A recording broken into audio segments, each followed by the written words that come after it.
నీళ్ళే వంచుకుంటున్నాడు. నేను మైక్ పట్టుకొని ఏడుస్తున్నాను.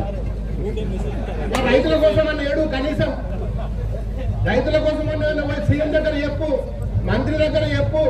మైక్ పట్టుకొని నేను కళ్ళకి నీళ్లు కాడుతున్నాయి. ఆయన నేను జాగలు అమ్ముకున్నా, భూములు అమ్ముకున్నా, నాకు ఇవాళ రేపట్ల జిల్లాల పర్సెంటేజ్ పంచుకుంటున్నారు, నాకు ఒక్క రూపాయలు కూడా ఇస్తలేదని చెప్పి అందరు చూసారు. నేను టీవీలలో ఏడ్చిండా లేదా? ఇవాళ పరిస్థితి కాంగ్రెస్ వాళ్ళది కాదు.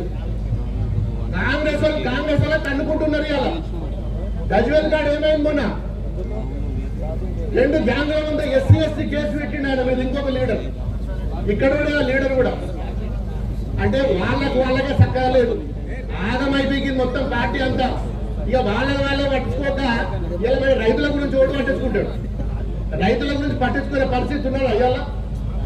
ఇలా గతంలో కేసీఆర్ ఉన్నప్పుడు అరే ఎన్ని చెర్ల మీద మిషన్ కాకతీయ పని చేపించుకున్నాం, మట్టి తీసుకున్నాం.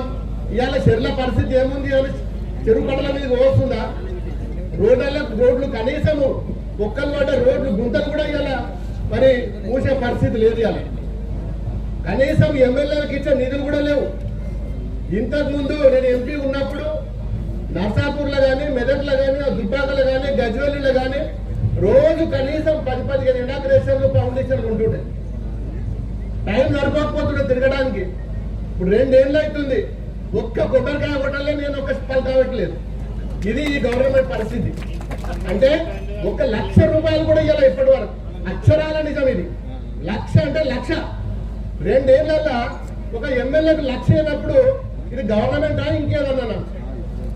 అంటే ఈ దిక్కుమాల గవర్నమెంట్, పనికిమాల గవర్నమెంట్, దౌర్భాగ్యమైన గవర్నమెంట్. మరి దేశంలో 28 రాష్ట్రాలలో ఏ రాష్ట్రంలో కూడా లేని విధంగా ఇలా తెలంగాణ ఉన్నది అంటే ఇది నిజంగా కూడా వాస్తవం. ఇలా మన మెదక్ జిల్లా, మన ఫ్యాక్టరీలు లేవు, పెద్ద పెద్ద బిజినెస్ వ్యాపారాలు లేవు. మనం బతికేదే ఇవాళ మరి నీళ్ళ కోసం బతుకుతాం, వ్యవసాయం చేసుకొని బతుకుతాం. మన జిల్లా మంత్రి బుద్ధి జ్ఞానం ఉండాలి. ఆయనకు బసవేశ్వర ప్రాజెక్టు ఉంటుంది, సంగమేశ్వర ప్రాజెక్టు ఉంటుంది. మరి కేసీఆర్ గారు ఉన్నప్పుడు శాంక్షన్ చేసుకొచ్చిండు. కనీసం దాని మీద మరి ఆయన జిల్లా, సంగారెడ్డి జిల్లా ఎర్రన సోయి ఉండాలి కదా. మరి ఆందోళనకు నీళ్లు రావాలి, జైరాబాద్కు నీళ్లు రావాలి. మరి కనీసం ఒక్కసారైనా రివ్యూ మీటింగ్ పెట్టి మరి డబ్బులు ఇచ్చి ఆ ప్రాజెక్టు పూర్తి చేయాలి కదా. కేసీఆర్ అప్పుడు శాంక్షన్ చేపించి, ఫౌండేషన్ వేపించి, మొత్తం కాంట్రాక్టర్ కాడికి ఇచ్చినాక వాళ్ళు చేసింది కదా, మన పేరు రావద్దని చెప్పి ఇవాళ ప్రాజెక్టును కూడా ఆపిన ఘనత ఇవాళ మన